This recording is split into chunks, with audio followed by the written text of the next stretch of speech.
Hi hello friends అందరికీ నమస్కారం. ఓం శాంతి ఛానల్కు స్వాగతము.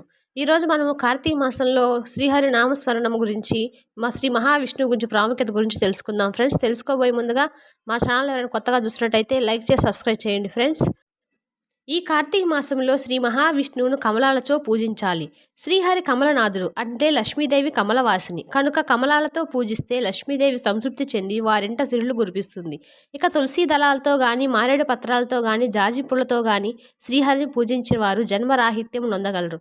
అంటే భూమిపై పునర్జన్మ ఉండదని అర్థం. ఈ కార్తీక మాసంలో ఉసిరి చెట్టు క్రింద ఉసిరికాయతో పూజించే వారిని ఆ యముడు కూడా పీడించలేడని చెబుతున్నారు. ఈ మాసంలో పండ్లను దానం చేసే వారి పాపాలు తొలగిపోతాయి. ఈ కార్తీక మాసంలో ఎవరైతే తులసి దళాలతో సాలగ్రామ పూజ చేస్తారో వారు అత్యంత ధన్యజీవులవుతారు. కార్తీక మాసం వనభోజనాలు ఉసిరి చెట్టు కింద చేసినచో వారి పాపాలు అడుగంటుతాయనడంలో సందేహం లేదు. ఉసిరి చెట్టు కింద సాలగ్రామ పూజ చేసేవారు విష్ణువుతో సమానంగా తొలతూగలరు. మామిడాల తోరణాలతో విష్ణు ఆలయంలో కట్టిన వారు పరమపదాన్ని పొందగలరు. ఈ కార్తీక మాసంలో శ్రీ మహావిష్ణువుకు సాష్టాంగ దండ ప్రమాణము గావించిన వారు అశ్వమేధ యాగం చేసినంత ఫలితాన్ని పొందగలరు. ఈ మాసంలో శ్రీ మహావిష్ణువుకు జప హోమ దేవతార్చనలు చేసేవాళ్ళు పితృదేవతలో సహా వైకుంఠ ప్రాప్తి నొందగలరు. ఈ కార్తీక మాసంలో చలికి వణుకుతున్న వారికి వస్త్రదానం చేసినచో సద్గతులను పొందగలరు. వారి పూర్వీకులంతా కూడా తరిస్తారు. శ్రీహరిని ఈ నెలలో అవిసె పువ్వులతోనూ తులసి దళాలతోనూ పూజించిన వారు ఇహపర సౌఖ్యములు నొంది ముక్తి నొందగలరు. ఈ మాసంలో శివుని జిల్లేడు పూలతో పూజించిన వారు పూర్ణాయుష్కులే శివ సాయుధ్యాన్ని పొందగలరు. ఈ మాసంలో నదీ స్నానం, దీపారాధన, వనభోజనం, దేవతారాధన చేయటం వల్ల అనంతమైన ఫలితాన్ని పొందగలరు. అట్లు చేయని వారు జన్మరాహిత్యము ఉండదు. సరికదా, పుడుతూనే ఉంటారు, గిట్టుతూనే ఉంటారు. ఈ కార్తీక మాసం అంతా ఆధ్యాత్మిక భావంతో భజనలు, కీర్తనలు, నాట్యములు, హరికథములు అన్ని నిర్వహించే వారి యొక్క గత జన్మ పాపాలన్నీ నశించి విష్ణు సన్నిధికి దగ్గరవుతారు. అన్నదానము, నువ్వుల దానము, నదీ స్నానము, పురాణ శ్రవణము, బ్రాహ్మణులతో సహపంక్తి భోజనము చేయువారు సాక్షాత్ శ్రీ మహావిష్ణువుతో సరితూగుతారు. ఈ మాసమందు కార్తీక నోములు నోచుకోవాలి. అంటే కార్తీక మాసంలో వచ్చే 3వ సోమవారం నాడు మరియు కార్తీక పౌర్ణమి నాడు హరిహర పూజలు పేరంటం నిర్వహించటము, దాన ధర్మాలు చేయటం మంచిది. ఇది వారి వారి వంశచారాన్ని బట్టి ఉంటుంది. శక్తి ఉండయు ఆచరించని వారు 100 జన్మల కుక్కలుగా పుడతారు. చివరకు చండాల యోనియందు జన్మిస్తారు. కార్తీక వ్రతం ఆచరించిన నాస్తికులు తమ తదుంతరి జన్మలో గాడిదగా పుట్టి పిమ్మట 100 జన్మల వరకు సునక యోనియందు జన్మిస్తారు.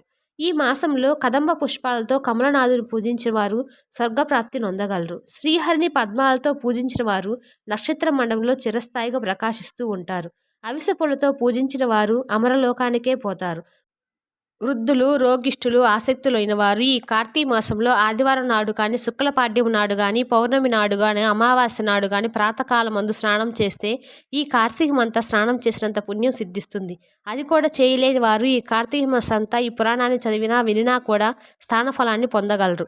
ఇవి అన్నీ శక్తి లేని వారికి మాత్రమే. శక్తియుండి చేయని వారు చండాల యోనియందు జన్మిస్తారు. ఇతరులు వెలిగించే దీపాలను చూసినా వారి పూజల్లో సహకరించిన స్వర్గానికి చేరుతారు. ఈ కార్తీక మాసమంతా హరిహరులను పూజించకుండా, స్మరించకుండా, కీర్తించకుండా, భజన చేయకుండా అంటలట్టు ఉండేవారు ఏ జన్మలకు నక్కలుగా పుడతారు. కావున ఈ కార్తీక మాసమంతా శివ విష్ణువులను స్తోత్రించాలి. వశిష్ఠ మహర్షి చెప్పిందంతా విని జనకరాజిట్లు ప్రశ్నిస్తున్నాడు. ఓ మహర్షి, వర్ణ సంకరం చేసి మహాపాపాలను మూటగట్టుకున్న దుష్టులు వేదోక్త ప్రకారం ప్రాయచిత్తాలను చేసుకుంటే గాని పుణ్యాత్ములు కారని ధర్మశాస్త్రాన్ని ఘోషిస్తుండగా మీరేమిటి కేవలం కార్తీక మాసంలో కార్తీక వ్రతచరణ ధర్మం చేతనే సమస్త పాపాలను నివృత్తి చేసుకొని పుణ్యం మూటకట్టుకుంటారని చెబుతున్నారు. ఎందుచేత? ఇందులో దున్న ధర్మ సూక్ష్మం ఏమిటి? కించిత్ పుణ్యం ద్వారా సమస్త పాపాలను ఎట్లు నశిస్తాయి? మహాగ్ని గుప్పెడు నీటితో ఆర్పగలమా? మహాపర్వతాలను కొనగోడితో వెక్కిలించగలమా? మహా అద్భుతమైన వరదల్లో కొట్టుకుపోయే వారిని గడ్డిపరక కాపాడగలదా? కావున మహాపాపాత్ములు సైతం కేవలం కార్తీక మాస వ్రతాచరణ ధర్మం కూడా ఎట్లు పుణ్యాత్ములవుతారు? ఇందులోని విశేషం ఏమిటి? ఈ ధర్మసూత్రాన్ని వివరించి చెప్పండి స్వామి అని కోరాడు. రాజేంద్ర, మంచి ప్రశ్నే వేశావు. మానవులకు మహాపకారం చేయగల ధర్మం ఈ మాసము.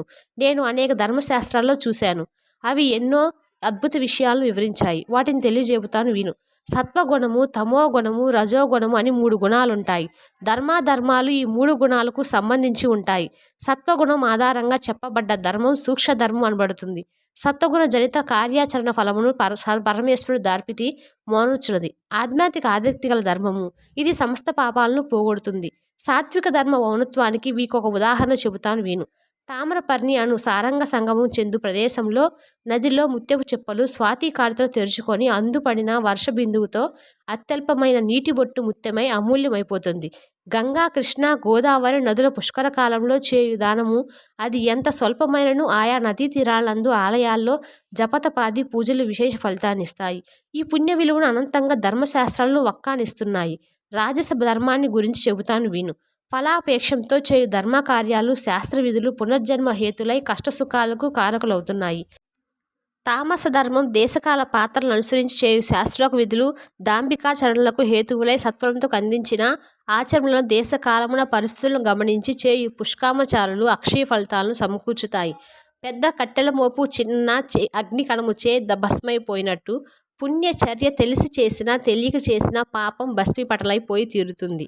ఇందుకు ఉదాహరణగా హరినామస్మరణలో తరించిన అజామిలుని ఉదంతాన్ని వివరిస్తాను విను. కన్యాకుబ్జ క్షేత్రంలో సత్యవ్రతుడని విప్రుడుండేవాడు. అతని భార్య హైమవతి, సుగుణవతి. ఆ దంపతులకు లేక లేక ఒక కుమారుడు జన్మించాడు. వానికి అజామిలుడని పేరు పెట్టుకొని అల్లారు ముద్దుగా పెంచుకుంటున్నారు. అతి గారాబం కారణంగా అజామిలుడు అద్దు ఆపు లేనివాడై సమస్త వ్యసనాలకు అలవాటు పడ్డాడు. దాసితో సంపర్కం పెట్టుకొని ఆమెను పెళ్లాడి తల్లిదండ్రులను వదిలి ఆమెతో ఉంటుండేవాడు. ఆ స్త్రీ కారణంగా మధు మాంసాలు మరిగాడు. పశుపక్షాదులను వెంటాడి జీవితాన్ని గడుపుతుండేవాడు. ఒకనాడు అజామిలుని భార్య అయిన దాసి చెట్టు కాయలకే చెట్టెక్కి కొమ్మ విరిగి నేలకూలి మరణించింది. వారికి యుక్త వయసు గల కుమార్తె ఉండేది. అజామిలుడు కామాతేశంతో ఆ కుమార్తెతో సాంగత్యం పెట్టుకొని కాపురం చేస్తుండేవాడు. వీరికి బిడ్డలు కలిగారు. వారంతా పుడుతూనే చనిపోగా ఒక బిడ్డడు మాత్రం బ్రతికాడు. ఆ బిడ్డకు అజామిలుడు నారాయణ అని పేరు పెట్టి ఎంతో ప్రేమగా చూసుకుంటేవాడు. కాలాంగనం వార్ధక్యం కలిగి అజామిలుడికి మరణం ఆసన్నమైంది. ప్రాణాలు తీసుకొని పోవచ్చిన యమభటులను చూసి భయం కవితుడైపోయి నారాయణ నారాయణ నన్నెవరో తీసుకొని పోవచ్చున్నారు, నన్ను కాపాడు నారాయణ అని కుమారుని పిలిచాడు.